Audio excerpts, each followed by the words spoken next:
Welcome to Peter Ray's Adventures. Welcome to the latest video. As you can see, I've got a guest, Nic Hills.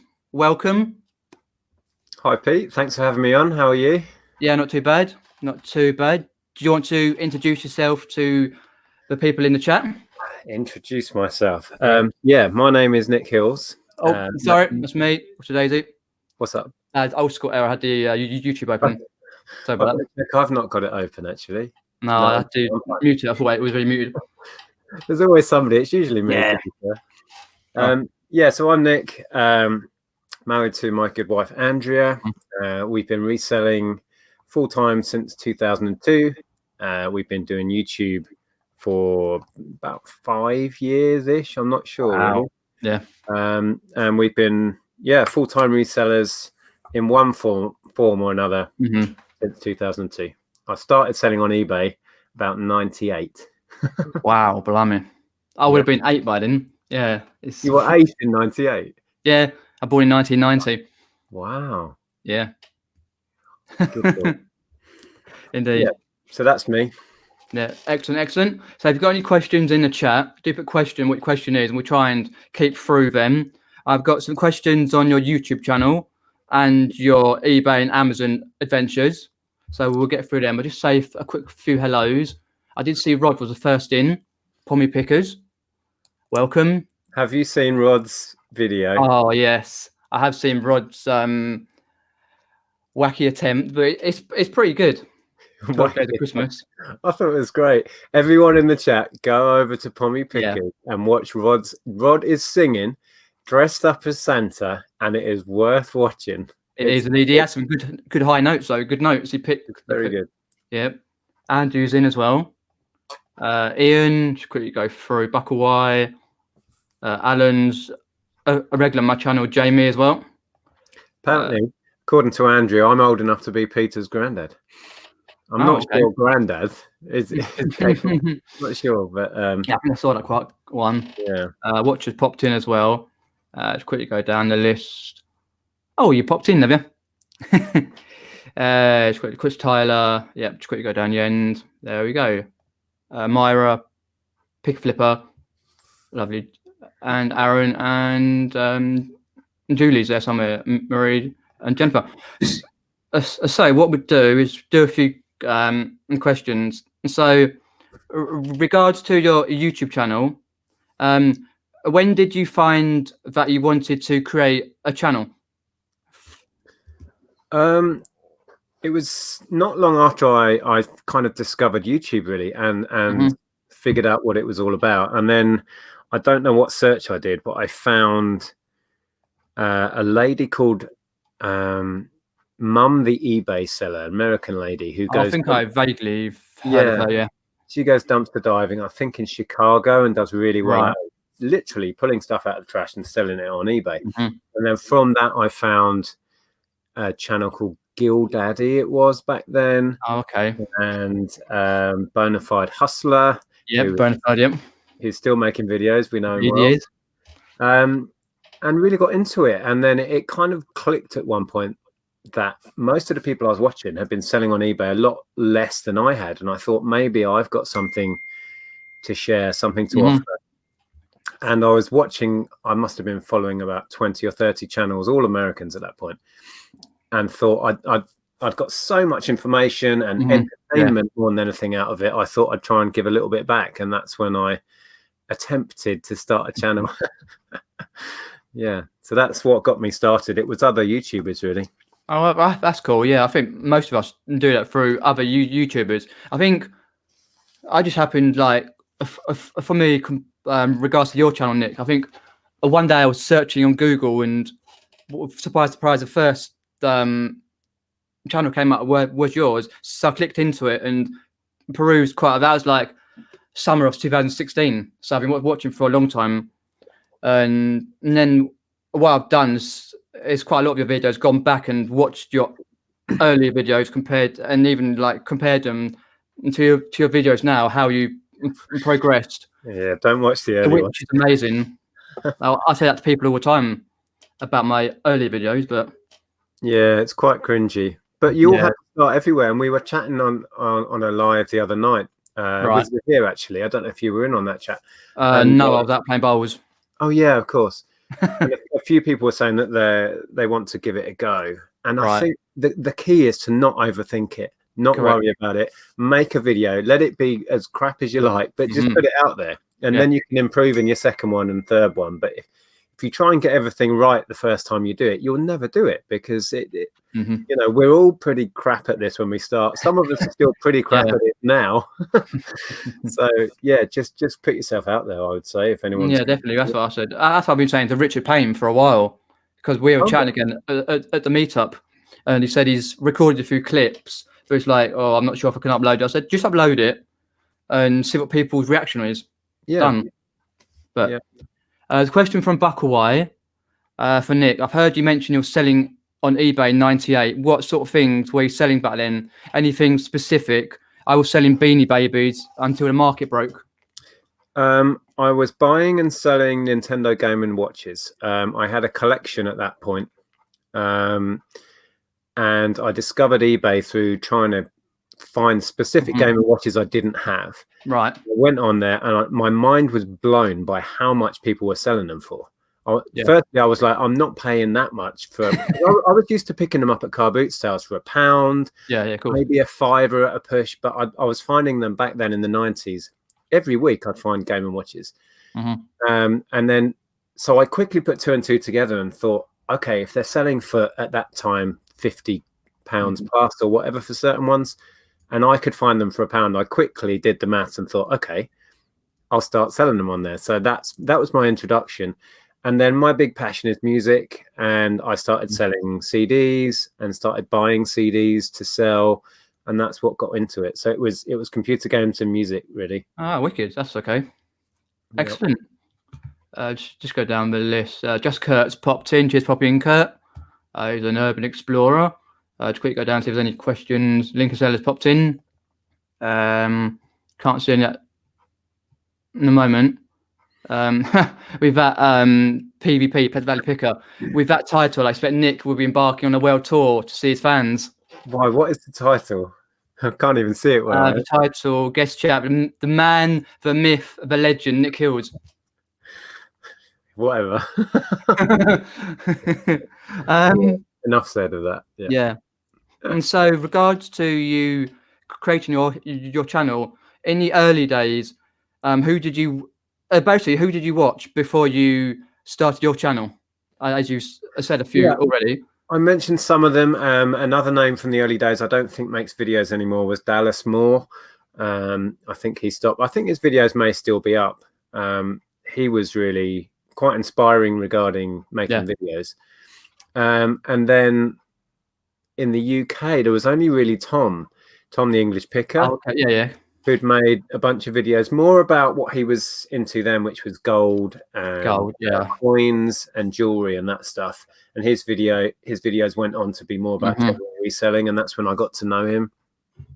But yeah, it was the people I mentioned before, really. Bonafide Hustler, with his real take on it. He puts a lot of character and energy. I still watch him to this day, Yeah, and he does a lot with his channel that was quite inspiring, making it more entertaining, which I don't think I'm that entertaining, but I've tried to put elements of it in. Yeah, that's what I've tried to do as well, but it's sort of how people perceive you, pretty much. Yeah, but there were so many, and then once I started making videos and it started to take off, I was quickly joined by Joe. And Zahir started making videos. I got to know Zahir very well, still very close friends with Zahir.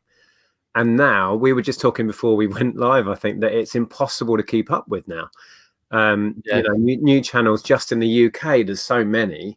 I physically can't watch them all. And there's so many hundreds in America now. I don't even know. God, you just sort of have to pick and choose who you sort of watch. Unfortunately, you just got to say, right, it's what's best for your business.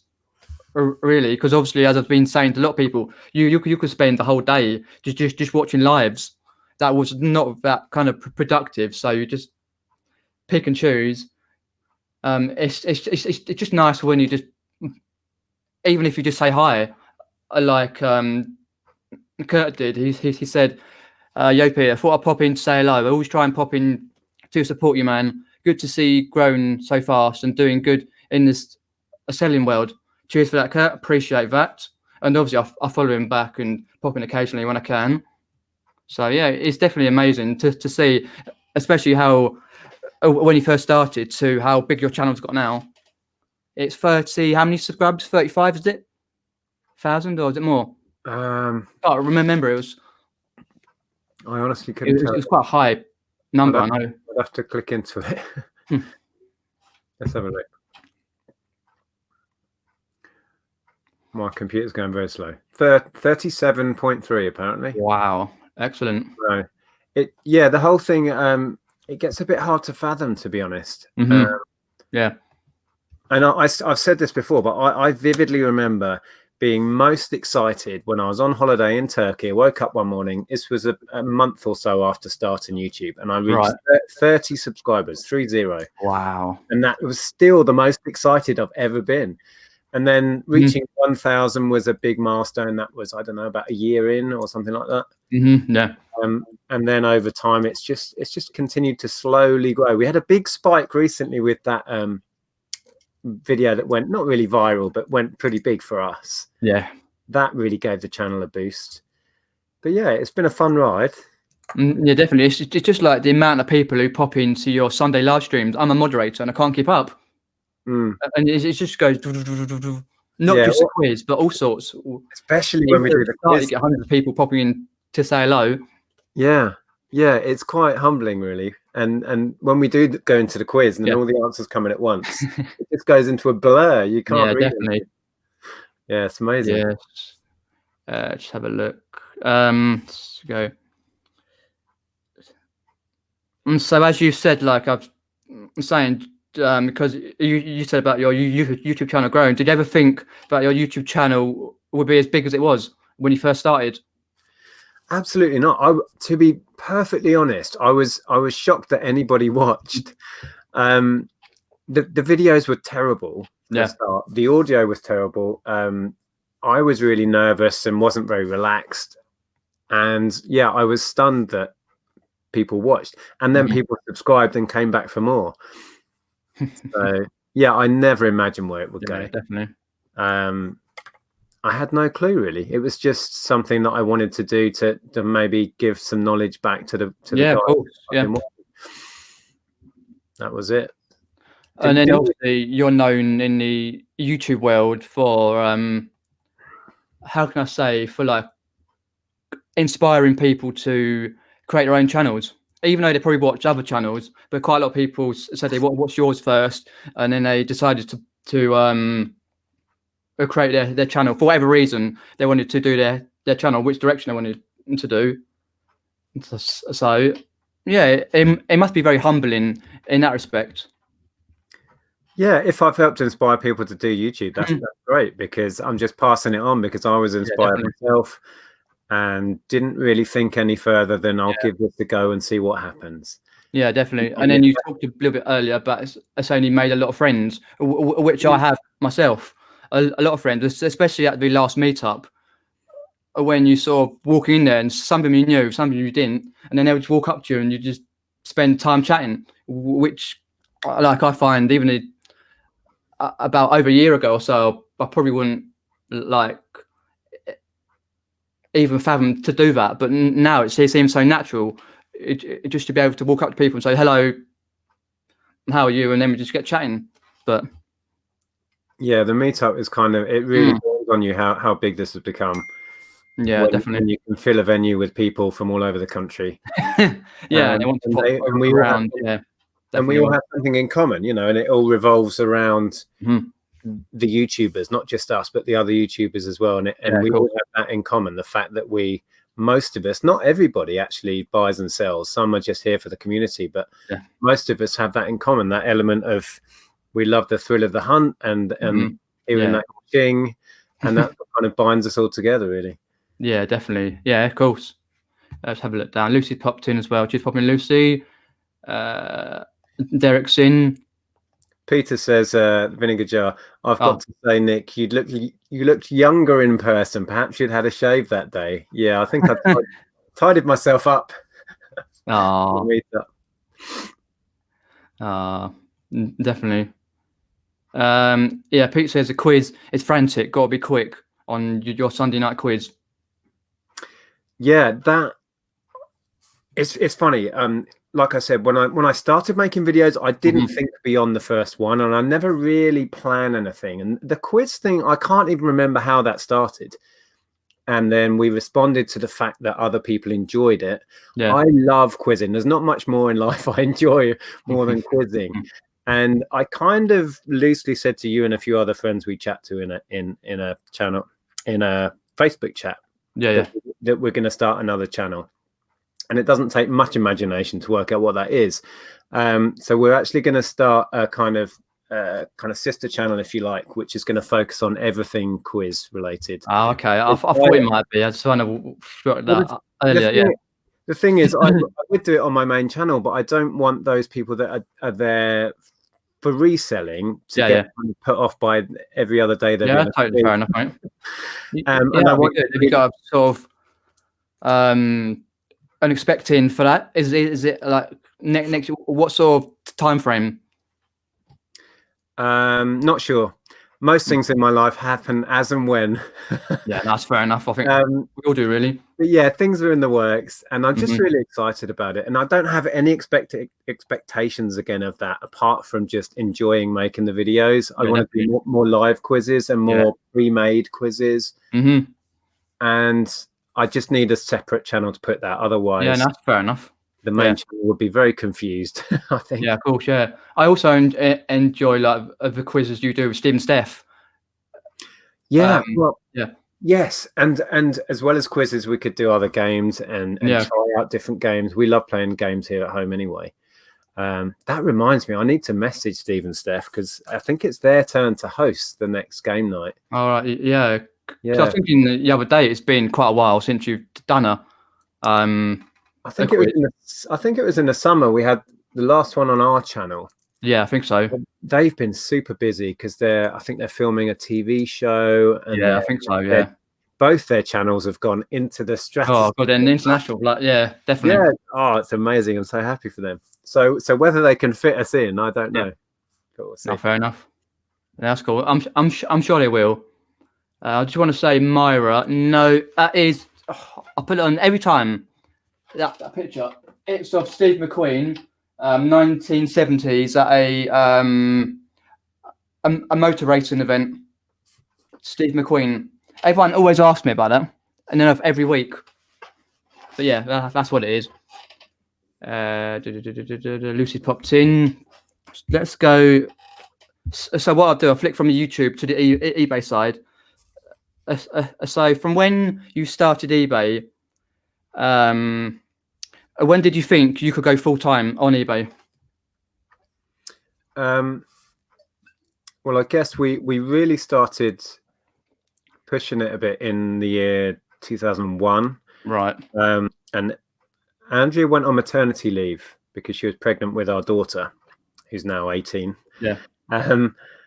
And so she had a bit more time at home, and she was putting a lot of work into it. I was going out at weekends boot sailing at that point in time. Right, I was training to be a police officer.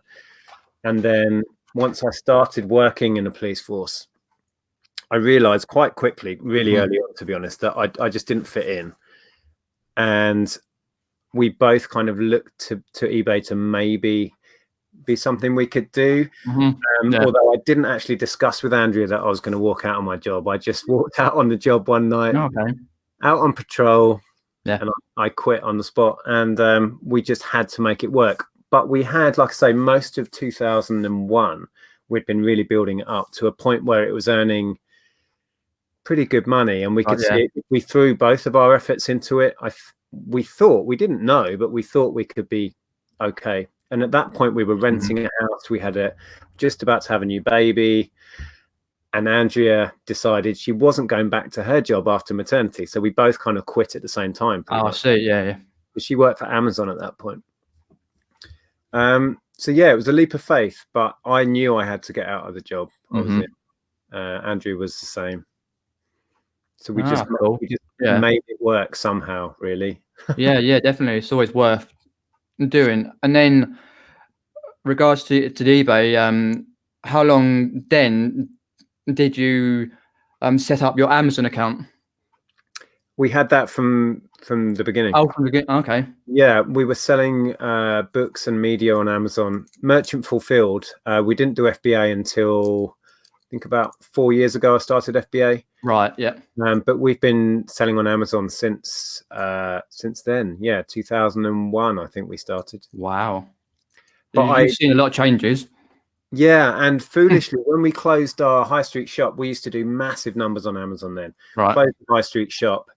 And foolishly, I closed the Amazon account that we had then, which had massive feedback and loads of different categories open and all of this stuff. Yeah, so that was schoolboy error, because a few years later, I really needed an Amazon account again, and I went back into it in a big way and had to start from scratch. Oh, start over again, yeah. Yeah, which was ridiculous. But there you go. We all make mistakes. Cool. Yeah, good to know that. I didn't realise you started from the beginning. So Drew's pops in, metal detecting. Drew from Australia. Hello, Drew. Good to see you. Yep, definitely.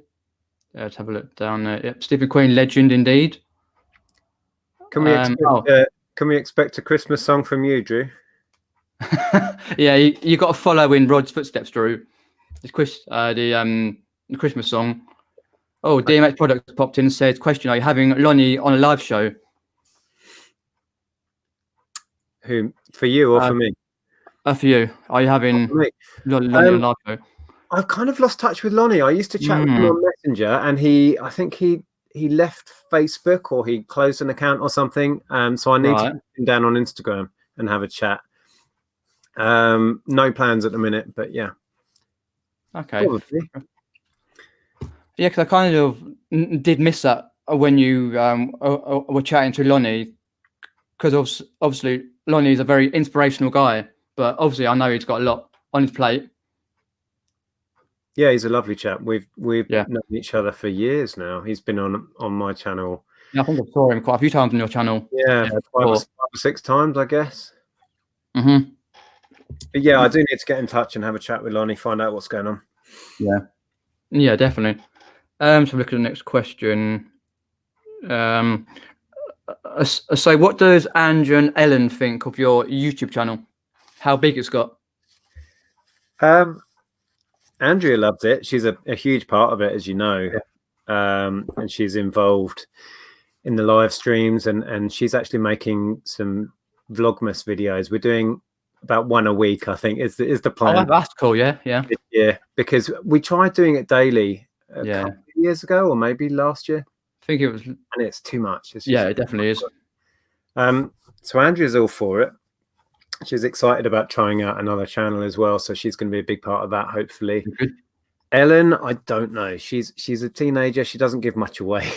Oh, I see. Fair enough. Kind of has no comment really. I hope that she's, proud of what we've achieved. But yeah, I'm sure she is. I don't know. Did she enjoy the meetup? I don't know. She's very awkward socially, and it's not really her crowd, as you can appreciate. Yeah. But she was there for a few hours, wasn't she? She was. Yeah, I saw her quite around and doing the bits of the quiz. Yeah. I don't know. It's really hard to judge what she thinks. She doesn't give a lot away. Oh, fair enough. Rod's got a pressing one. How is the odorous chair? The odorous chair is still sat in the corner of the living room. Yeah, still there. No comment beyond that. Oh dear. Okay, let's have a look at some questions. And so a big question that I thought of. Angia does most of the clothing pickups, but you do help occasionally find clothes for her to resell. So how does that go if you get a good or bad item, if you pick something up for Andrea? Yeah, I dabble. And in the past, I used to pick up a lot more clothing when we were doing clothing and nothing else. We did that for a good year or so, but it drove me nuts. It's not that I don't know what I'm looking for. I can kind of tell quality, and there's certain brands I know. Yeah. I picked up a wool coat not that long ago and did really well on that. But to be honest, I leave that to Andrea now. I don't tend to look. Mhm. But yeah, I still have the ability to find the odd gem in clothing. I do Yeah, look that's always a good thing. I tell you what I focus more on in clothing is shoes. Right. I enjoy looking at shoes, and I found some really nice shoes. I found what were they? They weren't Uggs, they were emus. I picked up some emus when we were on a yard sale trail for Okay. I think £2, and then Andrea cleaned them and listed them, and they went for 50. So that was quite a win. Wow. Yeah. I think I've heard of emus. Mm. It's just dabbling myself more and more into clothing and working out the brands. Oh, what's your And it's trying to find like sort of just get it in there. But yeah, I sell a few occasionally. 2050s has popped in. It's popping in. I just noticed Watcher ask, what does Nick have upstairs he doesn't want on camera? A mess, to be perfectly honest. You're probably quite from my latest video because I had to go up to the spare room for car parts. It's an absolute tip. Yeah. There's a lot of stock up there, and there's a lot of junk, and there's a lot of stuff come down for Christmas. So what I didn't want you to see was the utter tip that is my spare room. Yeah, that's fair enough.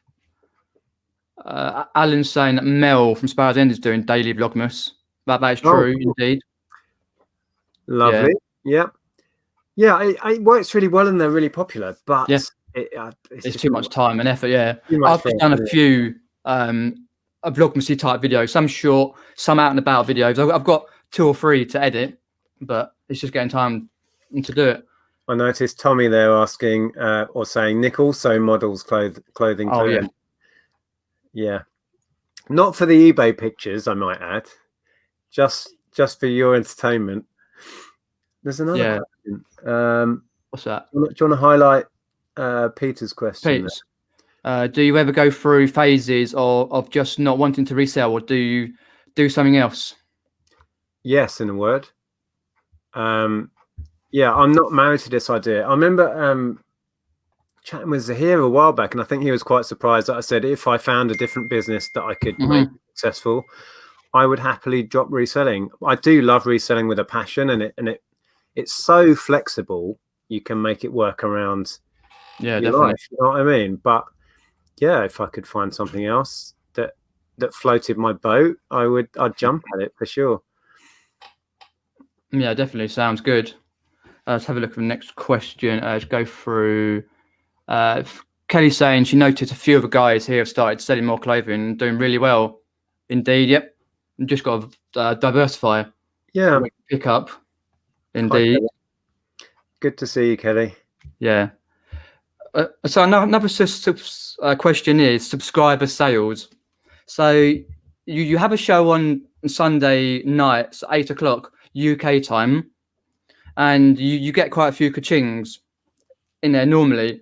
And there's some ka-ching.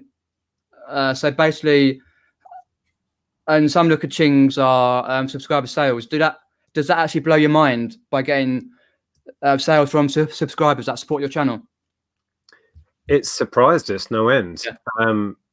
I remember you were actually one of our first subscribers that we knew was somebody that followed us on YouTube and then bought from our store. I think we bought a that really cool controller. Oh, the Wu-Tang controller. Wu-Tang one. Yeah, you bought that. And but yeah, recently it has kind of really surprised us, particularly when we're live. I think people like to buy from us when we're live so they can hear Andrea's phone go off. My phone doesn't go off. Right. But yeah, it's really humbling to know that people want to support what we do by buying from our store, and many people have, which is great. Yeah, that's always a good thing. Yeah. I used to not actually promote that side of it. I never shared my eBay store. Right. Until, I don't know, 6 months ago, maybe. And then we realized that people were finding it anyway, because we've got, I think, 5,000 odd people follow our store. Is it 5,000? Wow. Some crazy number. It is crazy, yeah. I might have made that number up. Let me check. Some large number. Yeah, let's have a look. I don't even know where I find that out now. Pete the Vinegar Jar says he remembers that Wu-Tang controller. That's cool. Yeah, definitely. I've been always wanting one for a long time, but I could never ever find one. They're very, very, very rare. I'm not sure how rare these days are, but about a year or two ago, that they were very rare. and it goes with Wu-Tang Taste of Pain UK PAL version. So you put them two together as a collector's item. Yeah, 5,300 people follow our store, and I reckon most of those are subscribers. Yeah, I was thinking that the other day on mine, because I've got quite a few, and I'm thinking, wow, I wonder how many are subscribers. But it's nice. Bailey J's got a question for both of us. What is something you have learnt this past year that you didn't realise had such good value in them? Good question. Indeed. Can you think of anything first, Pete? I'm trying to think. Oh, actually, I've got one. They're gone. Beyblades. Mm. I picked up a few bundles this year. The first bundle I sold off individually, and I had to reduce them, but I was getting about £10 each. Right.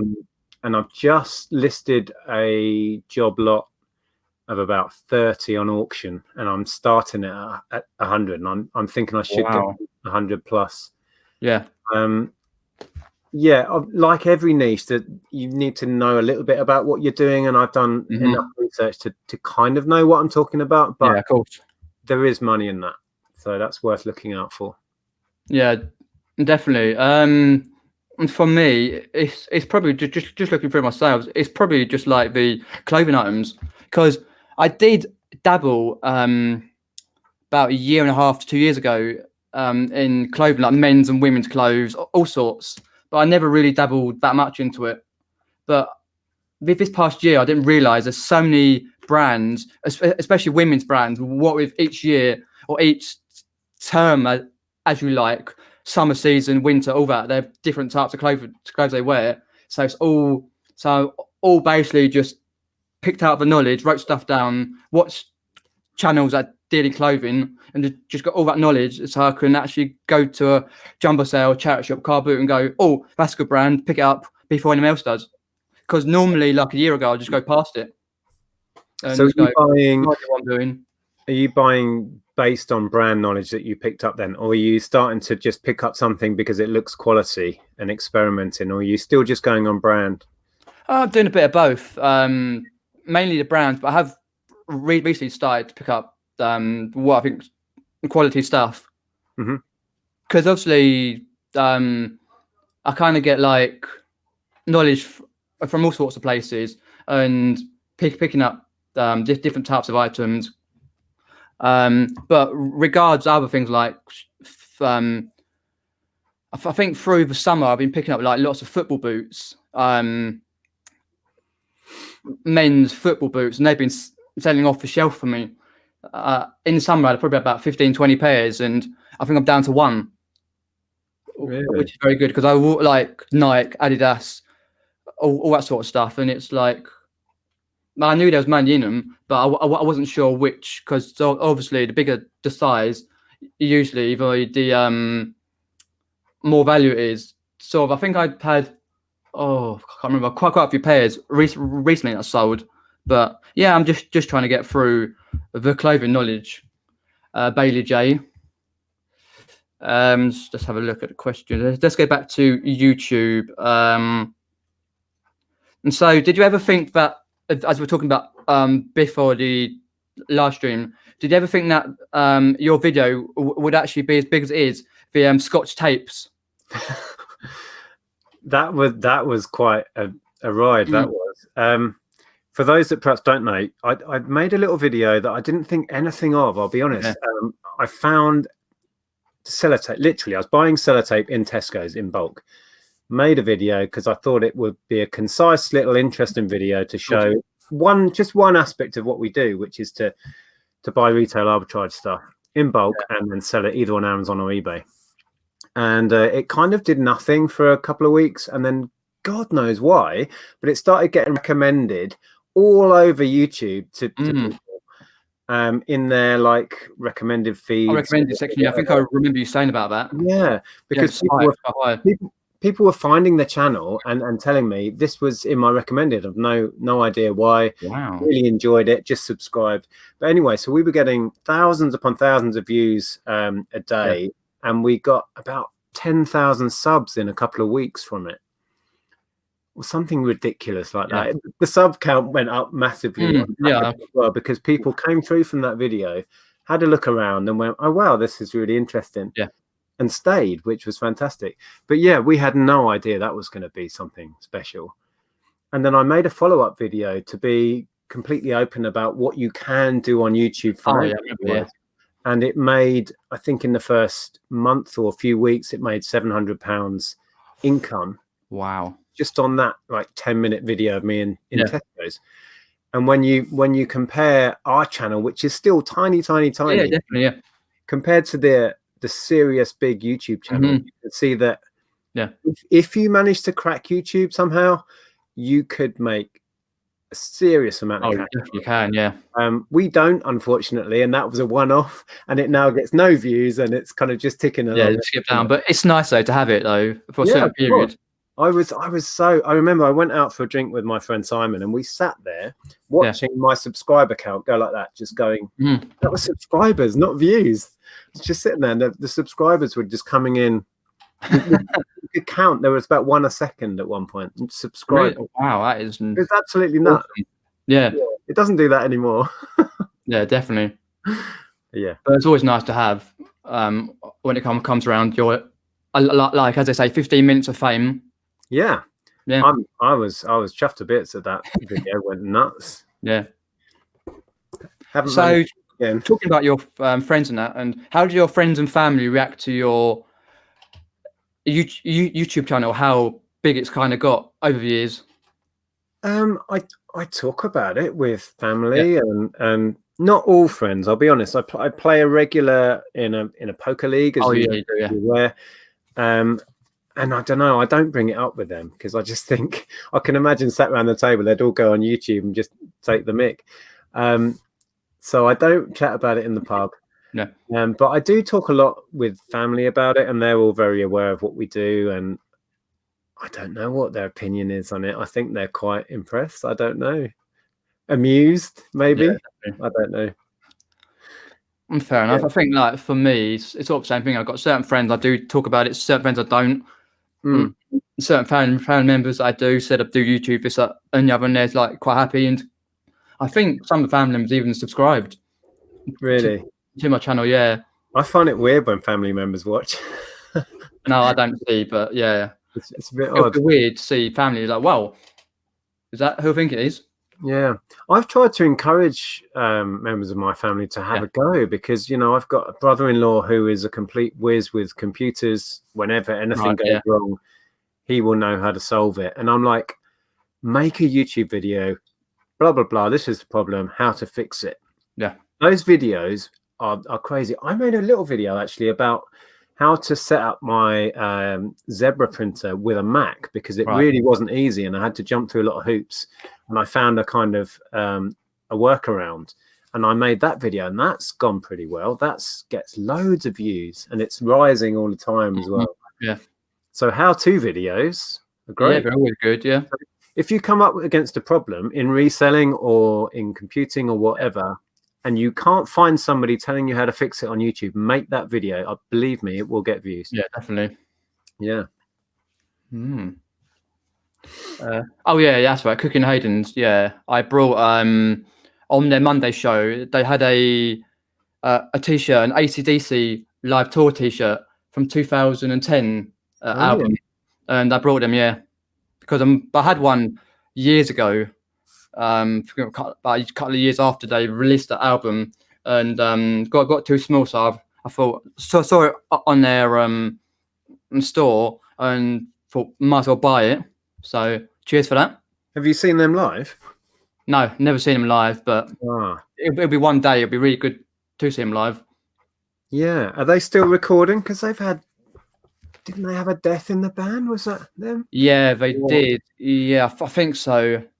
They've had various band members leave and come back. I think Brian Johnson's recently just come back in the band from a few years out, because I think he originally had a perforated eardrum from like years before, and he left, and then he come back, and I think they're sort of on the verge of releasing another album. Oh really? Okay. Well, I'm sure they'll tour again. I mean, they're touring. Wasn't it that Rod said the other day or yesterday, or whenever it was, on a live stream that over in Australia, AC/DC stuff does exceptionally well. Yeah, well, that sounds amazing because they're Australian originally. Yeah, are they an Aussie band? I'm not sure that they are. Yeah, certain members originally are from Australia, and then they sort of incorporate UK to Australian people in. Yeah, it's not a band I know a lot of detail about, but yeah. Okay, let's have a look down there. G Crone's popped in. Can you not push your store links in the live chats when live? You can do if you like to do that. Some people don't like to do it, but some people do. If you're talking about Andrew, he puts in everything. But yeah, just there. Let's have a look at the question. Oh, here's a big one. Your car parts haul. That you picked up, I think it was a couple of years ago. You picked up this massive car part haul, and it's done you really well. Are you looking for 2020 a similar size haul, or are you downsizing what you've got stock wise?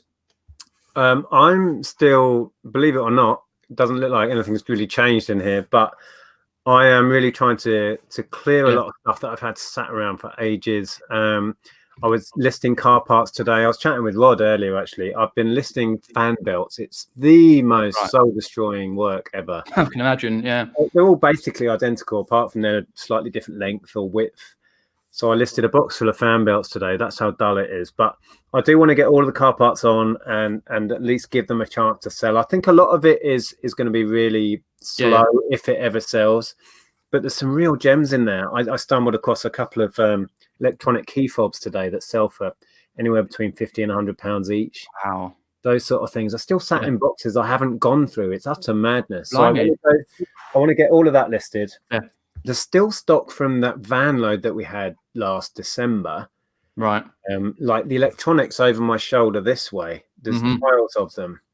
I just need to get it listed, get it gone, and then yeah, if we can find another big haul, we'll go for it. We're not shy of picking up massive downloads and stuff. And it works out really well for us because there's not many people going for a haul that size.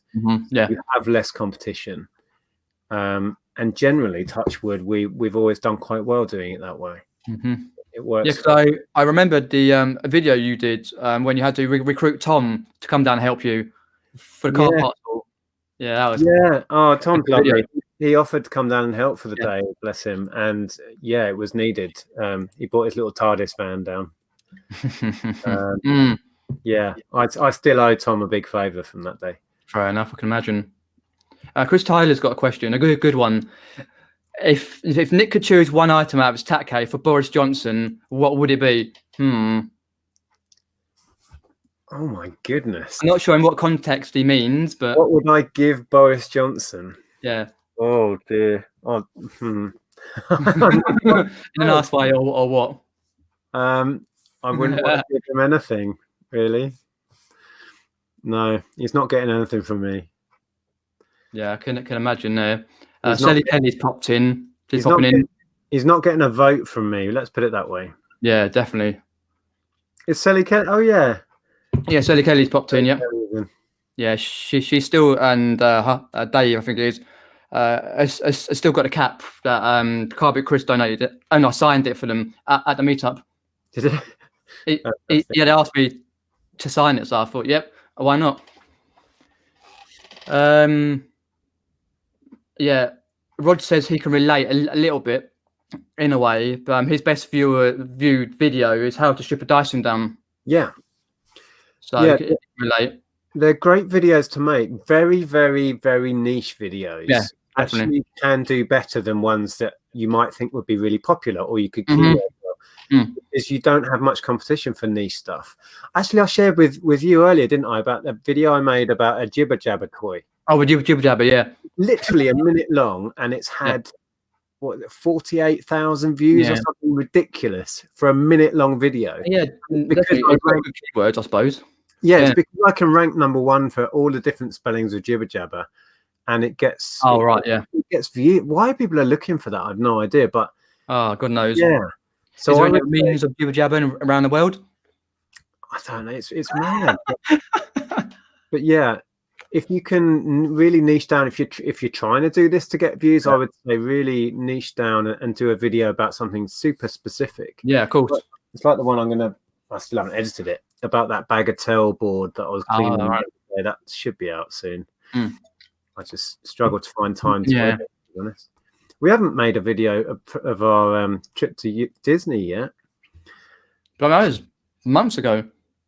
Yeah, it's about a month ago. Yeah, a month. Yeah, something like, yeah.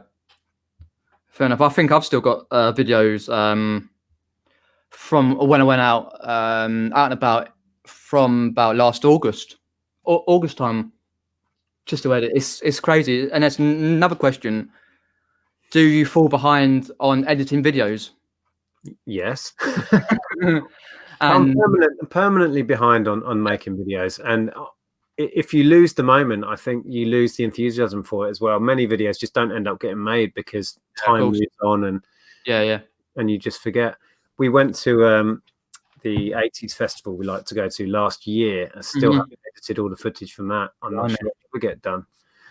So it is hard. Some certain people say to me, "Oh, I understand your time and effort takes to do YouTube. It must take so many hours out your week." And then some people who go like, "Oh, it's easy." Well, to you lot, no, it's not. But we really enjoy doing the videos, whatever it's maybe about. So I think you have to enjoy it, because you wouldn't put that effort in if it wasn't fun as well. So I really try. A lot of people do YouTube for very, very reasons. I think for me specifically, is just because obviously I got a form of Asperger's, and I sort of created new videos just to try and document, sort of to try and help me in a way with being more confident and chatting to people. Because obviously the early videos, they were pretty. How can I put the early videos? Chaotic. Okay. If you go back, because I know Peter Cummins viewed one of my first ever videos, and I was like, wow, why are you doing that for? But he went back and had a look, and I get sort of astounded that people say, "I like, thanks for this video. You really helped me in such and such way." It's like, oh wow, and then he even commented back to them saying, "Thank you, much appreciated. If you need any help, then let me know." It's just nice to be able to have that and help a lot of people as they need help. Yeah, exactly. Well, you've brought your channel a long way. How many subs are you at now, Pete? 1,000. Let's have a look. I've got YouTube Studio here. 1,254. Wow. I started it back in May 2017 properly. There you go. Yeah, 2.5. It's amazing what you can achieve with a bit of bit of hard work. Question from Alan, a legendary person in the chat. Peter and Nick, has your Q4 sales been better or worse so far compared to last year? Nick? Way worse, and for a simple reason that we didn't get a load of new stock in the sales as we normally would. We normally reinvest a lot of money in sales stock, and then flip that at the end of the year. We've been doing it for years and years and years. It always works. For whatever reason, we didn't do that this year. We couldn't find any, or we didn't go out. Can't really remember. Right. So we've suffered for that reason. That's mainly it. So Christmas, I mean, we're still doing pretty well on eBay, but we haven't had the spike that we would normally see. Amazon has really picked up and it's doing well now, but not to the level we've experienced in other years. And that, again, is simply because I don't have the stock there. So yeah, we kind of took our eye off the ball. I was certainly focusing this year on clearing stock. So my mentality was not pick up lots of stock, which may sound weird if you look at some of the haul videos from summer when we were filling the car, but we weren't doing that week in, week out as we normally would. So I didn't pick up half as much stock as I normally would. So yeah, we're doing okay, but Q4, it hasn't really been a big deal for us this year. No, that's fair enough. As long as you're making profit on your item, that's what counts. Yeah, Yeah, I've been about average. Might be slightly better than last year. Oops, I do. Slightly better than last year actually, because I'm selling quite a lot of different types of items, higher priced items. Obviously, I've sold those indoor bowls for 148, I think it was overall. Paid a fiver, and then been selling like graphic novels for £66. I'm trying to get my average selling price up a lot more than it was last year. So just trying to work out with stock. I'm still doing it in a smaller way, but yeah, my average selling price and my Q4 is going not too bad. But obviously, we got a week or so before it starts like winding down a bit for the Christmas period. So, Roger's saying there the Young Brothers, AC/DC, was born in Scotland and moved to Australia as kids. Oh, I see. Okay. Yeah, I thought he was Scottish. Yeah, I'm just trying to think. Angus, isn't it? Angus Young. Angus Young, yeah, Angus and Malcolm Young. Okay. Yeah. Yeah, as they've been like a band for many, many years, because the original lead singer died in 80 or 81. Right. Bon Scott. That's it. Yes. Yeah. Oh, I'll have to do an AC/DC quiz at some point. Yeah, definitely. I've been there. Bon Scott and likes of Gary Holton and John Altman, who played Nick Cotton in EastEnders, was up for the actual job of the lead singer, but it turned it down. And it went to Brian Johnson. Yeah, just some random knowledge there. That's some good quiz knowledge there, Pete. Question: do you watch RVA Flips? No, that's not a channel I follow. No, I think I've been in and out over the couple of years, but not one I do follow myself. Thank you, Kerry. And Andrew's got to go. So, Andrew, do you ever find like on YouTube where you're reading a name and they've got another name, like for example, Pixie Dust Gaming? Do you ever sort of remember now you've got loads and loads of subs if they're sort of real names, or is it a blur?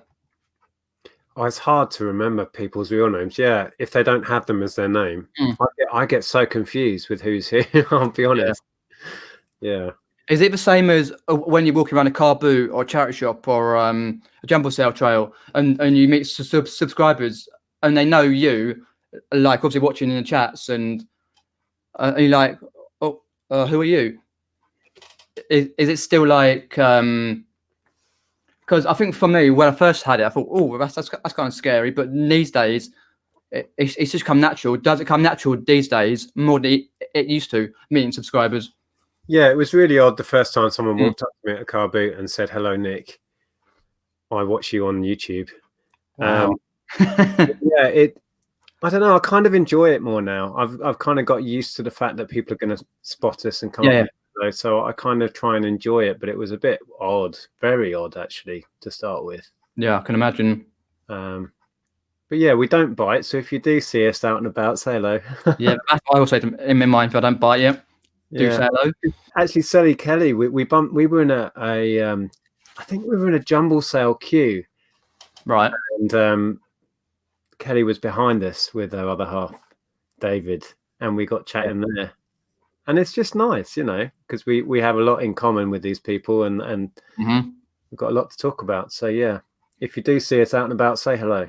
We will stop and chat. Yeah, definitely. That's what I always say. Like, if you don't be afraid to say hello. Rod's saying, will you both be scooping up the sales stock on Boxing Day for sale mid next year? We will be out after Christmas, I think, to see what we can find, which is what we didn't do much of this year.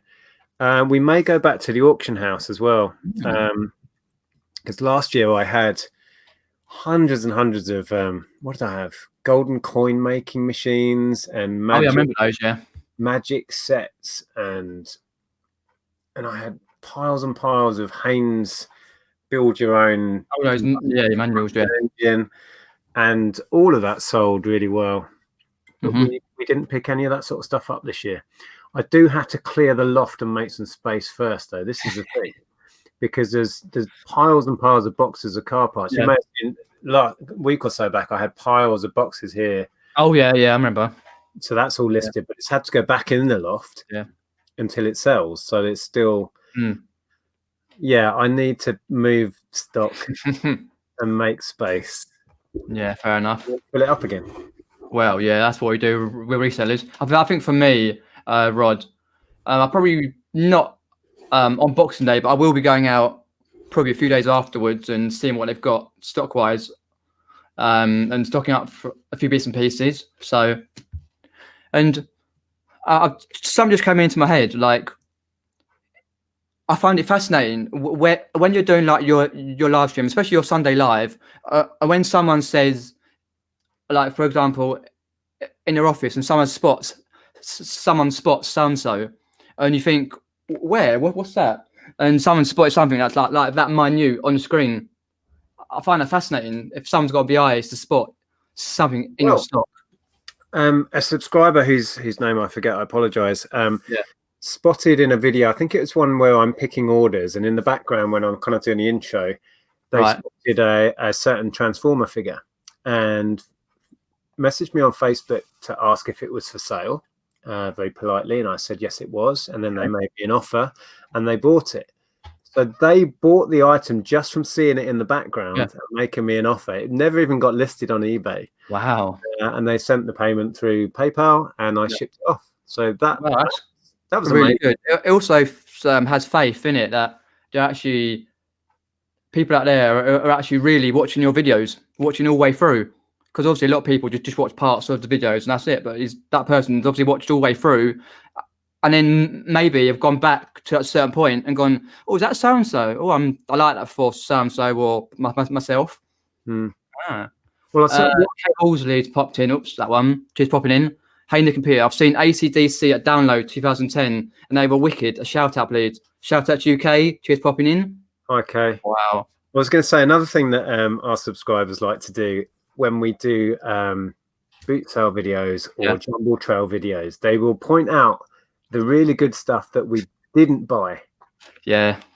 Which is helpful because sometimes I can scroll back myself and say, okay, so that's a such and such, or that's a such and such collectible. So I have learned from that, but they do like to point out how stupid I am and at the stuff I miss. But there you go. To fair, it might be vice versa. If you see another channel and you're like, I've just seen so-and-so, but yeah, I can understand. I think it happened to me a few times. I think one guy I was searching through some vinyls in a charity shop near me quite a while ago, and he was saying, oh, you should have picked up this vinyl, it's worth X amount. And then sometimes like you check it up on eBay, it's like, oh, that's correct. So you just have that thing and you write it down. You put it where it is, and then you go, right, next time I see that vinyl, I'll pick it up. So it always works. It helps. There you go, Rod. He's just sold an AC/DC box set in his £5 challenge, £20 offer on the scoreboard. Profit, I should say. Yeah, I haven't even started on that, and he's already sold an item. Get into that. Whoops. Yeah. Oh, it's warm in it. Yeah, I can understand. Becky has popped in, just popping in and said, are you still working on your board game and your pub game? Yeah, I was thinking about the board game the other night. I need to get together with another 3 people and do the 4-player version of it, which hasn't really been tested. Yeah. So yeah, as we said before about YouTube, I mean, all of this is time restricted. Yeah, it definitely is. When I'm not working, there's always family things going on. And when I've got spare time, sometimes I actually like to do nothing, funnily enough. Yeah. So fitting in YouTube is difficult enough. And then I've got these other things that I kind of pile on top of myself that just don't get attention. But yeah, that will be a New Year's resolution, is to get the board game to a point where I could potentially crowdfund it into production. How on earth that would work, I have no idea, but it would be fun. Yeah. We will try, see what happens. Yeah, we've got to try these things. And that sort of relates to my next question about time relation. What does Andrea think of you popping on the late night streams like late night live streams all throughout the night. Like You'd have Andrew to or ask, someone else. you'd have to ask her. I think sometimes she despairs of me. I'll be honest.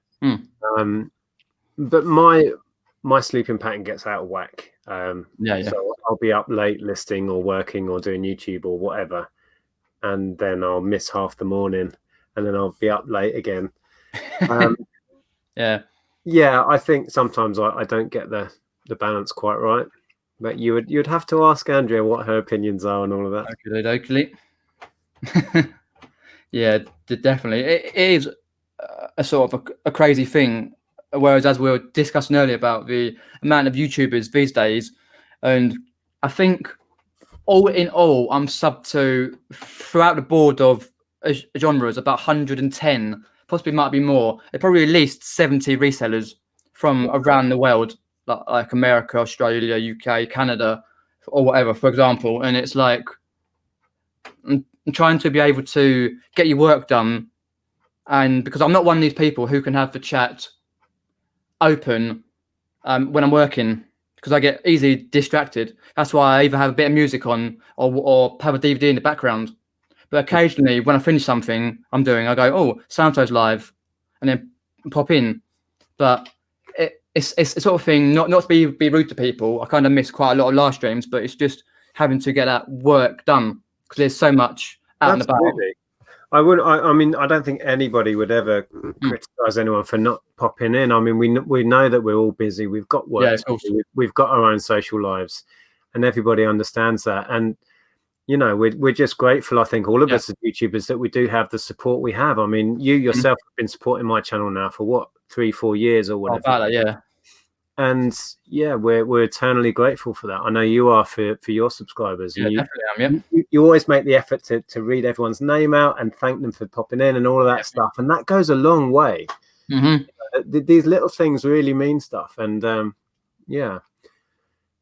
it is hard. People said to me in the meetup, which sort of made me a little bit emotional. Said like, you don't realise. I think Carla did and Kelly how much of a legend I am in the reselling community. I just do what I do. There you go. Oh, Jasmine's just mentioned Rod's Christmas song again there. Yeah, I watched it. I actually had a sneak preview without the sound. I'm not sure if it was better with or without the sound. Oh, I see. Yeah, I did see that. I was like, wow. Yeah, I thoroughly enjoyed it. I thought it was really good. Very good. Yeah, definitely. Yeah, it's sort of a run from Adz's songs that he did, Adz's and that. But talking about Adz though, because he was saying the other day in one of the chats, he has like 5 or 6 videos he's pre-edited and he's got loads in the works. I think, blimey, it's hard for me to get one edited, let alone have like 4 or 5 scheduled. I sometimes very rarely get organized and have. I think I said to you recently that I had the one that came out today that was already kind of pretty much finished, just had a few bits and bobs to do, and then I've got the one that the next one is filmed, but I haven't done anything beyond that. But that's about as organized as I get, you see. Yeah, I think that's bad.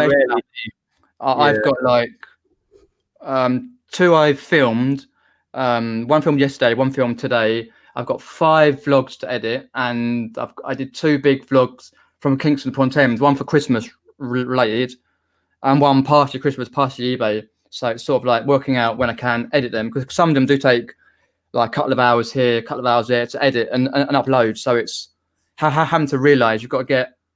That's why I like Peter Cummins' channel, the Vinegar Jar. If you've watched his List 5 live, he does every Monday now. He lists 5 things live, and it's sort of like occasionally I get a chance to watch. It sort of gives me the motivation to go, right, I've got to get 5 things listed before I can do so and so. Otherwise, I just procrastinate. I think sometimes as well, taking it back to the YouTube thing, keeping the ideas simple is key. And that's a really good idea, actually, to just go live and share what you're listing and then list it. And then that's the video idea in a nutshell, and it's simple. No editing involved. That definitely isn't. And I think like the more you videos you do, so you're sort of thinking, well, what can I do? Because obviously you've talked about everything and everything. That's why I think like especially for my channel that I sort of diversify what I do in relation not just to eBay to everything, just to broaden the horizon. Because as I see my subs grow, a lot of people will say they watch the eBay side, they watch me doing vlogs for eBay, or me doing live streams, or they just watch me playing games, or we do so X amount of whatever, which is quite nice because it's always bringing it around to meeting new people. Such. I did notice Richard Payne's popped in. Thanks for popping in, Richard. And another legendary subscriber who was at the Hitchin meetup. Yep. That's right, because me, Richard, and Derek were in Pizza Express. That was right, because we couldn't. We were walking around Hitchin trying to find somewhere to eat, and we ventured into Pizza Express. That's why we missed half the auction, because we're stuffing ourselves for pizzas. Oh, yeah. I saw your video. I caught up. Who got the first few bits? I think if we organise another one in Hitchin, yeah, I think we're going to try and have it catered or hire, like take over a whole pub that serves food or something like that. Because definitely, yeah, it did make it very disjointed, but because everyone obviously was having to go and go out and about, come back, and it was a bit odd, but yeah. Yeah, definitely. I'm not sure. We're pretty sure we won't use that venue again. Put it that way. Yes. But I'm not sure where we could use the host another one. We'll see. No. Did you ever get to see Andrew's late night drunken live stream where he's eating his food? I did.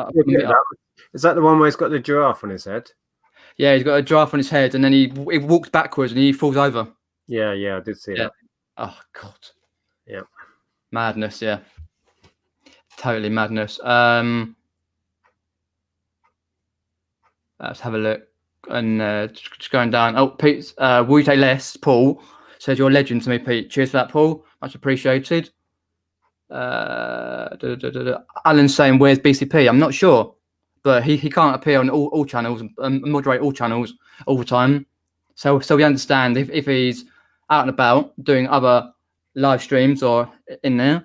Just have a look. Let's have a look, see if I've got any other questions. I think I've got a couple more. So it's just any future plans for your eBay, your Amazon businesses, regards to you and Andrea, or is it all around your daughter? Because obviously she's 18. So any future plans? Well, we thought Ellen was going to go on to university. Yeah. She has now dropped the bombshell. She's not doing that. So any plans we thought we may have had, we had some ideas in the works and maybe traveling a bit. Yeah, I think I've maybe mentioned that. Yeah, they were all kind of loose ideas, but she's basically taken a year out. So she'll be living at home, trying to earn some money and doing a bit of traveling herself potentially. So I don't know. All of that's up in the air. We are going to experiment using Hubby fulfillment next year. Okay. So I think starting in January, we're going to send certainly my side of what we do, which is all the hard goods, the toys, games, the electricals. Okay. We're going to experiment with sending all that in and seeing how that changes our business. So that will be interesting to look at.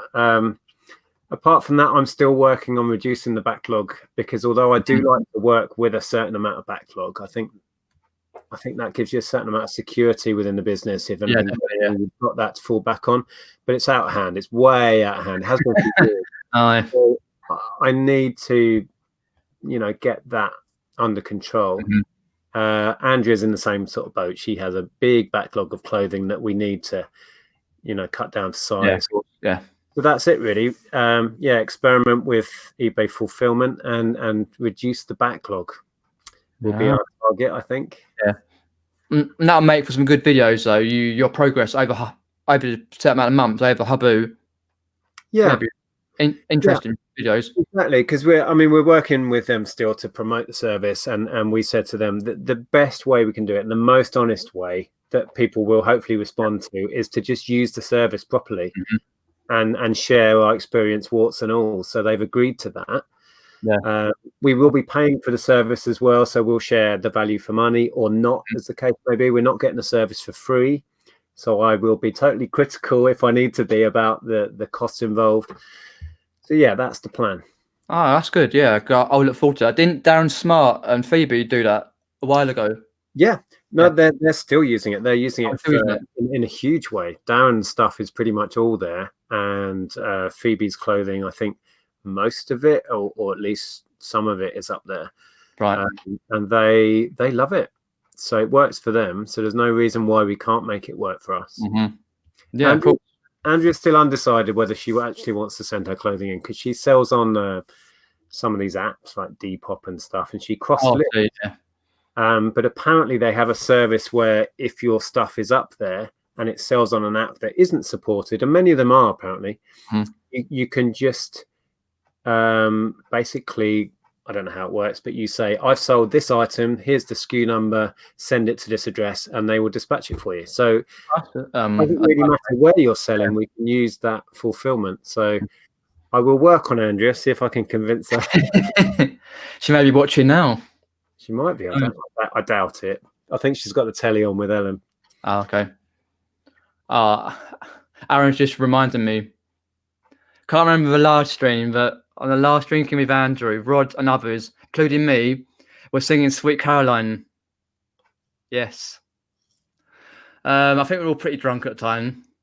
We were demonetizing Andrew's channel by singing. Even himself said, after loads of, I think he was live with Richard and Derek at Richard's place, and we were singing Sweet Caroline and Queen and all sorts of on live stream. I think we all had a few beers and a few beers. But if you do check out on Andrew's channel, it was the one with Richard and Derek. Yeah, was that Andrew before the meetup? And I think it was the Friday before. Oh, God. Yeah, because we were live in here with all of the Teller ladies, and then apparently they were streaming us, live streaming. Yeah, Andrew on their channel. Yeah. Oh, so I was on the phone and on the PC, and all could hear was noise. But it was hilarious. It was like some weird sort of Inception weirdness going on, because people were stealing all my stuff live on 2 channels. Yeah, I saw it. I was pouring through his stuff. I was like, wow. Yeah. But yeah. I'd like to say thanks, Alex Flips, for subscribing to me. I've just got a notification. Thanks for that, much appreciated. And I'll reply to your comment a bit later on. G Crone has said, how long did you and Andrea have the clothes shop? How long ago? How long ago? It's be about 3 years now. I'm thinking roughly. That was something that didn't pan out as we'd hoped. And as with business, it all comes down to numbers. We had very clear targets with that to get the turnover and the profits to a point where we could staff it, because we didn't want to be tied to retail ourselves, and it wasn't heading that way. And we didn't want to throw any more money at it. So we closed the doors, I think, about 1.5 years in. But yeah, you have to be quite clinical, I think, in business. I mean, we put our heart and soul into that place, and it was tough to shut it. But if the numbers don't add up, then that's it, I'm afraid. Yeah. Talking of that, I think one of the first videos I actually ever saw of yours was a clothes shop. You were dismantling the clothes shop, and you did video. That's the first video I ever saw of yours, ever. Well, that makes sense. That must be about 3 years ago then, because you said you started watching in 2016. Yeah, summer 16. Yeah. Yeah. Out that in summer. Yeah. So wow. Oh, I'll see you later, Alan. Thanks for popping in. And Liz Queenland's popped in all the way from Australia. Thanks for popping in. Hi, Liz. If you're not subbed to Nic's channel, then please go and sub. It's coming through the banner at the bottom. Give it a few more seconds to pop through. This new thing from StreamYard. You'd have trouble noting down that address. I've never changed it to like.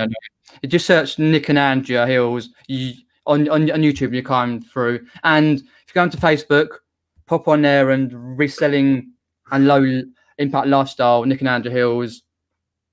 There we go. Just pop that through for a few more bits. Do follow up, but then do follow. We'll get in there quickly. I haven't figured out how to do all this fancy stuff. No, it just came up. I just go through to banners and create a banner, and then it goes to scroll across bottom. But yeah, it's pretty simple to do. Oh God, the backing band. Yeah, Rod's talking about the stream with Andrew, I think. Yeah, it was pretty shocking. It was. Yes, that was at Richard House. I was right. Anyone's got any questions? Do let us know. What questions? I'll just have a look, see if I've got any more questions. Done that one. Trying to have a think. I don't have any questions I haven't asked. Eric asked actually in the chat there, how does it feel that you've influenced someone a third of your age? Thanks for pointing that out. Yeah, it's great. It's really humbling that people respond to the videos and get something out of it, whether that is inspiration to start reselling or just entertainment. It's great. That was the whole point from the get-go, to hopefully share some knowledge and somebody to get something out of it. Yeah, definitely. Yeah, because I think like for me, like I've always been interested in like lots of people's journey, i.e. yourself and Andrea.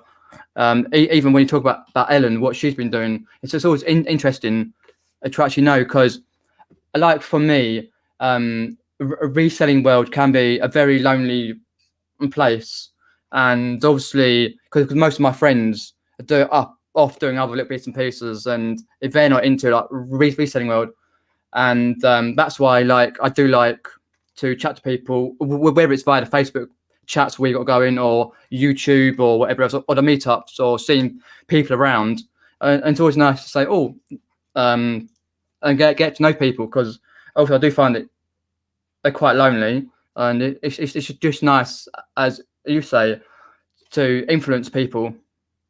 But I still think these days, because now actually when I first started, I was like, wow, you could something from my videos, but these days it's like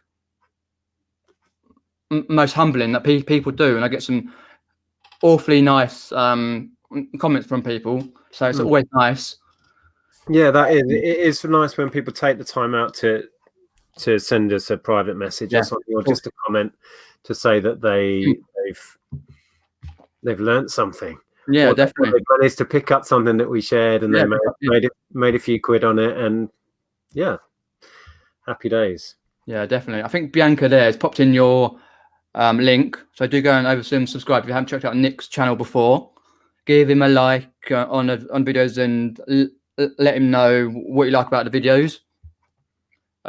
Mel back from Burnout's popped in. Thanks for popping in, Mel. Appreciated there. Hello, Mel. Oh, what am I drinking? Just a Bulmers, Seb. That's all I'm drinking. I got them today. I did a little video of me picking out the beer and other bits and pieces for my Christmas videos. Leanne Hill says, Nic, you have influenced me, and I'm old enough to be your mother, but I'm young at heart. Thank you. That's lovely. Yeah, definitely. Eric's video, I think it was his first Nic's video, was either a Lego video or when Nic and Ken and that lady was going to do a TV show. Oh, wow. That's going back. That was myself, Caroline, Mrs. M. It's M, all right. And Ken. We did a BBC TV thing. It was like a section within a TV show. Right. Where we all went to a car boot sale, and we were given £50, I think, or something to spend, and then we had to go away and sell it and see who could make the most money. Yeah, it was a long time ago. I might have seen that, but I'm not sure. We got so much flack for doing that. People saying, "Oh, if it goes on the telly, it'll ruin reselling forever," and this, that, and the other. I'm like, wow, okay, whatever. Yeah. Fair enough. Yeah. Funnily enough, reselling wasn't ruined, and we're still doing it like 4 years later. Indeed, yep. Yeah, it was indeed. Bianca there's asking, what's a good GoPro? What GoPro do you use? I can thoroughly recommend. I've got to remember what model number it is. Let me just get it out of this little case. This is the little head mount I use. You know, when I do like picking videos, Video to your head, yeah. it's my head. Ah, okay. Let me just get it out. I think it's the session 4, is it? I don't know. It's the tiny square one anyway. It looks like that. That's what I use. It doesn't say. I think it's a Hero session 4 maybe, or something like that. It doesn't actually say on it. Oh yes, it does, but I'm too blind to read it. Hero session. Yeah, you got it. It's the only one that's small and square, basically. Ah, okay. And I think used, it cost me about £70. They're probably cheaper now. I've had it about a year. Yeah. And then obviously, if you check out January sales, they might have it on sale somewhere. Yeah, I actually got this through CEX. I bought it online through their online store because I had a bunch of credit from trading in stuff. And they had a good price. It was comparable to eBay prices. So I just traded it, used my credit on their website and got it cheap. Yeah. Fair enough. I'm just thinking back. I can't remember the show you used to be on occasion. It was an American show. Oh, forget now. What one it was. It was when you were all drinking. The six pack. Six pack, yeah. Yeah. I was thinking about that the other day, and I'm thinking, because I remember watching it like 1 a.m. or whatever it was here, UK time, and probably in the chat, and you were drinking, quite a lot of the others were, and it was just like how sort of that's evolved. I.e., now we in UK we've got Andrew, as we know, just yeah, he does that all day long. Yeah, we've got Andrew. Yeah. Did you see my video the other day I put out? Andrew's 6-hour live, and I was on the stream. He was doing the quiz Hitler, and I was on the stream sort of with my camera, sort of as you can have a name on the side there. I was on my phone, and I was sort of putting kind of the camera up and filming them live, and I was on there for about an hour and a half or 2 hours, and I popped on and trying to answer quiz questions, and I think it was Mel, Rod, me, I think two Aussie Thrifters was on. You were on bits and pieces on that one a few weeks ago now. Right.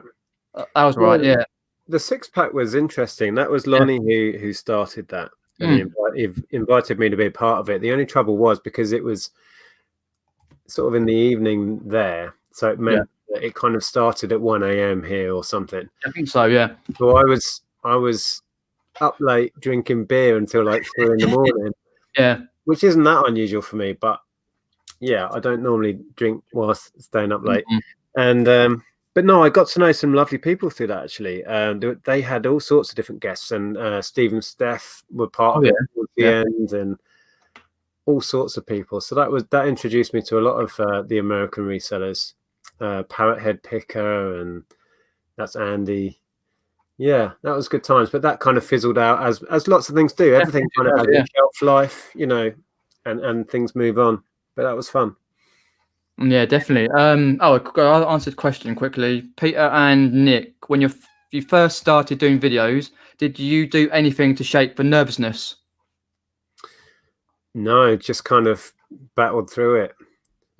I was very, I think you're very conscious of yourself. You're very conscious of your voice. You're very, and you feel really odd because it's an unnatural thing until you can imagine the people that might watch. Now I can imagine lots of different people, and it feels like a conversation. When I started, I just felt like an idiot talking to myself, and it was such an unnatural state. And I was nervous because I knew potentially people might see me and judge me or whatever. Yeah, I can't understand. I'm afraid, Eric, I don't have any advice. Just have a go. Yeah, just have a go, yeah. And it will get easier, hopefully. Yeah. Is that the same for filming inside, like your home, or doing your packing videos, or outside? Filming outside's difficult if you're in the street and you're actually talking. Yeah, talking to camera, Just filming isn't too bad if you're using your phone because nobody notices, or if you've got a concealed GoPro. But if you're doing that whole kind of vlog into the camera thing, I'm super self-conscious of that, and that's same. I don't like that. Yeah, I was filming a few days ago in Kingston upon Thames, going around charity shops, checking out the markets and stuff. I started like thinking, oh, it took me a few minutes to think, right, it's okay. It doesn't matter what people think, and then I just got on with it in the end. But even after about 2 years, a year and a half of doing that, I still occasionally, very, very occasionally get nervous, but I'm just used to it. You're used to people looking at you or making comments, or the kids. It is what it is. But if I think Eric's got a little channel, if you just go for it, Eric, and then if you're filming inside or outside, don't worry about it. As Nic said, just think about the audience who are potentially, hopefully, watching your videos, and then just go for it. Oh, there we go from Derek. Any chance of getting Craigslist Hunter on the channel? I don't know. I haven't spoken to Pete for a long time. Right. He guested a couple of years back. It must be now. I don't know. I've got out of touch with watching Pete actually as well, which I don't know why, because I thoroughly enjoy it. Out of all the channels, actually, Craigslist Hunter is one of the most watchable. He's so watchable, knowledgeable, very good at making interesting videos out of seemingly nothing. If you watch his channel, it's like, wow, I just watched and nothing really happens, but you learn a lot and you're entertained. It's amazing how he does it. Yeah, I don't know, Derek. I'll have to get in touch with him and see what he's up to. Yeah, that'd be good, because I remember you had him on years ago, before. That was right. Yeah, a couple of years ago, and that was one of the few times I've kind of fanboyed a bit, because I've looked up to him for a long time. Right. Yeah. And then I found in through the kind of interview like this that I did with Pete, that we had so much in common with our histories and how we've kind of got into reselling and having shops and stuff. Yeah, fair enough. Really fascinating guy. Is that something you're looking to do in the future, more one-to-one videos with other resellers or people? Or maybe I've got away from doing that because I felt I'd kind of, I don't know, it was getting too repetitive for me, and I probably will get back into that at some point. No, fair enough. Yeah, maybe. Or is it like just using the StreamYard where you can add like 6 people on and then do it through that, or is it? Yeah, I don't know. I think I prefer actually like this, where you can find out more about one person. I think the multi ones are good for a laugh and hanging out and just messing about. But if you actually want to find out about somebody, I think you need to have a one-on-one chat. Of course you do, definitely. Yeah, and looking back through my videos, I think some of my best videos are those chats with the likes of Pete and others, because they're just so interesting, asking if you've got good questions, and you've had some great questions tonight that aren't usually asked. I think that's the key with these sort of things. Ask questions that you haven't heard 100 times before. Yeah, that's what I try to get away from. Yeah, and now we've got this StreamYard, because before, when you used to do it quite a while ago, you used to have Google Hangouts, and it was just flicking back forward to one another. And now it's just here, and you can just see people both together, which is much easier in that respect. Yeah, I think this is a better system in some ways. But I think I was saying to Zahir, I used to wait until Zahir would chat when we did our Tuesday one and quickly, blow my nose or go and get a drink or whatever, because you weren't on screen. You can't nip off anymore. I think the first reseller lads hangout we used to do was on Google Hangouts, and you flicked. I had about 10 people on it. Flicked all the way through. I was like, wow, what's happening here? But yeah. Let's have a quick look at the questions. Bianca did one video, I remember. Are you going to be doing more videos, Bianca? Because obviously she's from Germany, so she has another language barrier. Because she did one video, but I'm not sure if she's going to do any more. Do let us know. Yeah, that must be difficult if English isn't your first language. Yeah, definitely. Yeah, you'll feel doubly nervous then. To be fair, I think Andrew does when he's had a few beers. He can't speak English anyway. Well, Jason Mylan's got a question. Do you feel when you go to jumble sales that people who know who you are and are staring at you because of the videos? I try not to be conscious of that. Yeah. Because you'd be quite paranoid, but Mm-hmm. it has got to the point, well, more so with boot sales, actually. We get recognized most weekends if we're boot sailing now. Yeah. Less so at jumble sales, but I try not to think about it. You know, if they're going to come up and say hi, then that's fine, and I'll have a chat. If they're not, then, you know, I'll never know that they knew who I was or whatever. But I try not to let it play in my mind. Yeah, that's fair enough. Yeah, I definitely know it's a thing for me at the moment with where my channel is. I recognise a little bit, but not so much. And but sometimes I do feel when people I sort of think, I'm thinking, do you recognise me or what? But yeah, let's have a look. Richard, I was going to say, Richard Payne there says, looking up the value of items like retro toys, etc., on eBay, make good videos. Yeah, that's something I wanted to do more of, and I think I will. Mm-hmm.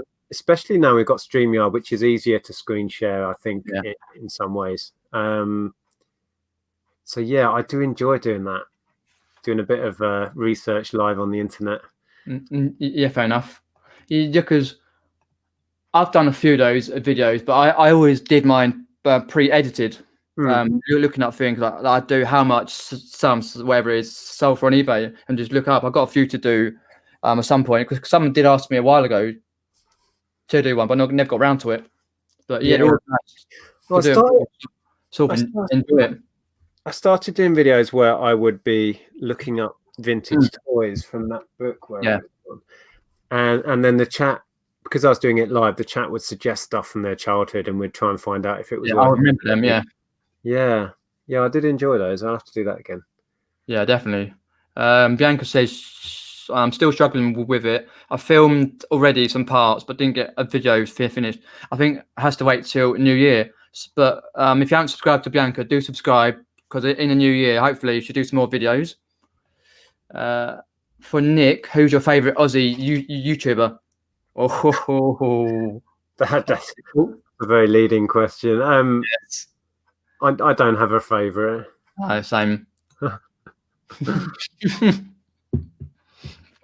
Oh God, Jason. The other YouTubers, who would you kiss, marry? Oh God. Andrew asks all the time. I'm already married. Mm-hmm. Oh dear, no idea, but I've got a few in my mind, but I wouldn't like to say out loud in case people get offended. Let's have a look. Watcher1421 says, question for Nick. What went wrong with Hannah from eBay? Those streams were actually interesting and informative. Nothing went wrong particularly. It's something I think as a channel we're moving away from. It doesn't mean we won't work with them again. We didn't get a particularly good response from our subscriber base. In fact, we got quite a strong negative response from working directly with eBay. That doesn't mean I wouldn't do it again. Yeah, of course. But I haven't spoken to Hannah for a couple of months, so I don't know if they're wanting to do another video. We'll see. But I'm not actively pursuing it. No, that's fair enough. I can understand why. Yeah. That was very vague, wasn't it? Yeah. So my last question to you, Nick, is: are you actually going to be taking some time off over the Christmas period? Yeah, we will take off the little bit between Christmas and New Year. Yeah. Whether we close the store down or put it holiday settings on, I don't know. We may do that. But yeah, I do enjoy taking a break at Christmas. We have my sisters have young families, and it becomes all about the twins and little Willow and the others. So yeah, I love all of that.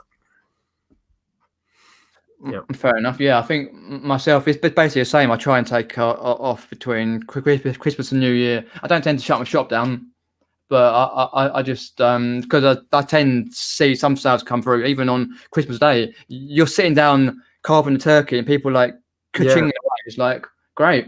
Thank you for the. Actually, yeah, it's a very good point, and we do tend to do well in that period. So we may extend our dispatch time, but yeah, you're right. We wouldn't. That's what I do. Yeah, it's extended dispatch times, and because people are sitting down and they've had quite a lot of to eat and drink, and then they're just buying random stuff, or they're even thinking ahead for the new year or whatever they do, because basically New Year is sort of like a new start to a lot of people, i.e. work-wise or this and the other. So you may have something that they may need. Well, I think a lot too late, but I think a lot of it is people have that time off and they're sitting around. Maybe they've been given Christmas money. Yeah, of course. They've got time off, so they're sat there and they're wondering what to do. So they spend money on random stuff. So yeah, we do get quite a few sales through that period. Yeah, that's what I do. I'll just answer this last question from Liz. Nick and Peter, who do you watch on YouTube if you need some motivation? Doesn't have to be resale related. Quite hard. YouTube if you need motivation. This will sound weird, but I find for inspiration, I watch a guy called Johnny Geiger, who is a professional skateboarder from. Oh yes, I know. I think it's Switzerland he's in, and he is just inspiring. He's incredibly hardworking, and he's pushing the boundaries of skateboarding. And yeah, I find that sort of thing inspiring. I do have a skateboard, but I haven't used it much in a long time. Yeah, and I couldn't do anything like what I used to. I skated in the late 80s. That's how old I am. Oh, I see. Yeah, I did mine in the early 2000s when it was getting a lot bigger. Yeah. Really? Wow. Yeah, I did that for about 5-6 years. I'm old school. Yeah. Yeah, sort of. I think for me, like I say, I do watch quite a lot of skateboarding videos. Like, I was actually watching that guy from a Wee Man. That's right, that little guy. Yes, Jackass. He does some videos. I've watched one where he pimped out his home where he lives. He lives in basically a massive van these days, and he pimped it out, and it was skateboarding. I sometimes have that in the background, or I don't know. For example, I tend to watch like music in the background on YouTube, or if it's like YouTubers per se, then I'd probably say like urban explorers. I did for a long period just watch mainly urban explorers, what they're doing, but I've actually popped into a guy of the other night, urban explorer, and yeah, it was things like the last 11 months I hadn't seen any of his videos because I got like disinterested, but I've sort of thought to myself, I've got to get back into it because as everyone will know, my watch later list is crazy. I'll never get through it, but I do pick out videos where I can sit down and just watch. But it's mainly like I watch like skateboarding videos. What else do I watch? Oh, very occasionally I watch motivational podcasts. But I actually did watch the other day Steve and Steph. They did a video somewhere not mega far from where they lived. Did you see the video where they did it? I think it was a lighthouse where they went to the beach and they captured some footage, like paranormal footage. No, I did see a thumbnail about a paranormal house they went to or something. Really? Yeah, I did see that one. Yeah, I'm just looking at the direction. I think this is a direction Steve's wanted to happened. Yeah. I think this is something Steve's wanted to do for a while. He used to do videos about the Yeti, not the Yetis. What was it he used to? I can't think what they call it now. The Bigfoot. Yeah. They're looking for Bigfoot. Bigfoot, yeah. Oh, he's so funny. There he was. Yeah, it was a great video. And I sort of watched that because I'm quite big into paranormal. And like I've been on paranormal investigations in the past over the years and watched quite a lot on telly and still following a lot of channels. And that's just something that I watch and it sounds weird. Like I do watch like videos where strange, weird things happen. Not like aliens, but people disappear, or a car comes around a corner and they've sort of disappeared, and there's this and the other. It's just totally weird, but so I get sort of motivational from that. It's just trying to. I know it sounds bad, but trying to get away from watching like videos as such, where you sort of think, because obviously, as we said earlier, we could spend hours and hours and hours watching videos like either reselling or non-reselling lives and stuff like that, and not get things done. But if you train yourself to do, and as what Pete Cummins does, list 5 live, and then you can just be able to think, right, I've done those 5 lives. While I'm having lunch, I can watch this video, and then you can get back on it. But sort of, yeah, as Ali Evans has said there, tomorrow is another day. So pretty much that's what it is. So yeah, it's just doing what we do, because everyone's different. So Tom's popped in there. Give it a few minutes. Tom. Retro Cossack, has Nick ever watched the guy who does Depeche Mode on keyboard synths? Yeah, I think you're talking about Vaughan George. Yeah, very, very good videos. I've spoken to him, well, not one-on-one, but I chatted to him in the comments. I've been following that channel really closely, actually. Not fair enough.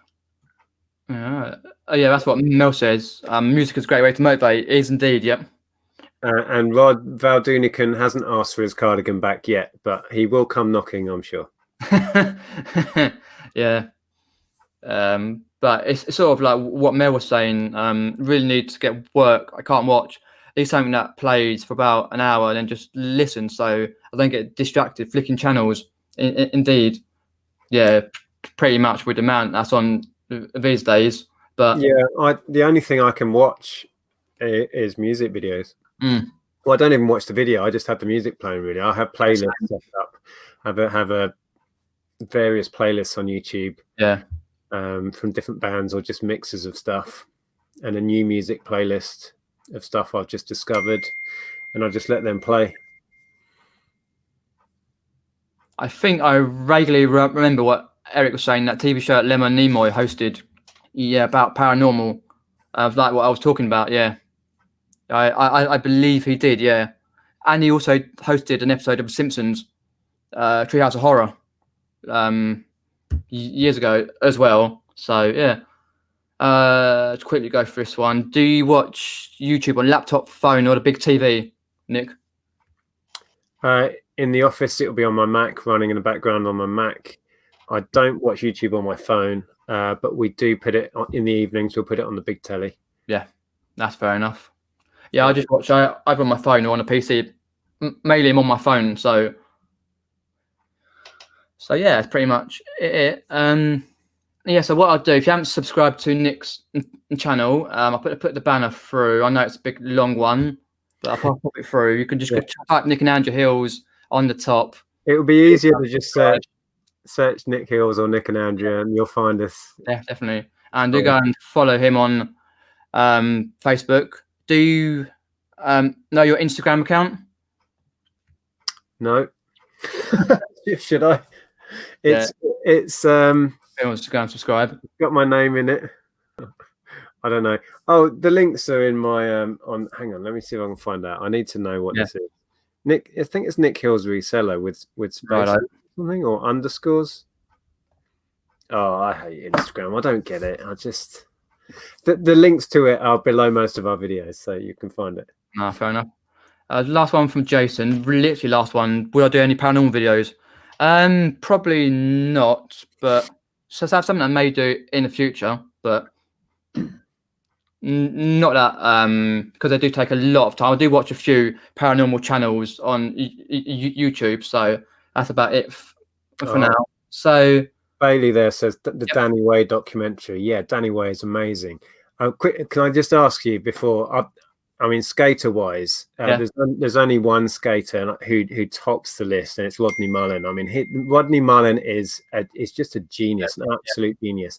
And in recent years, I don't know, it's really hard to pick who recently, But who's your skater of all time, or a recent one Well, that you follow?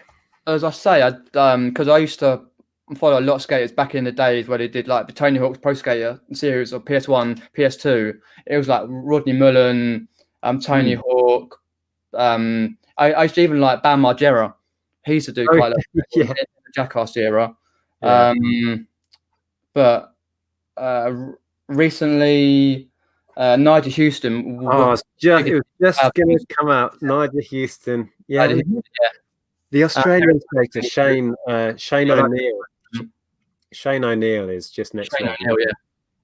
Anyway, yeah, just thought I'd throw that in. Yeah, fair enough. Yeah, been doing that for years. So, oh yeah, Liz's got to go. So what we do now is thanks Nick for popping on live stream. Do like and subscribe to his channel and go and give him a nice comment on his videos.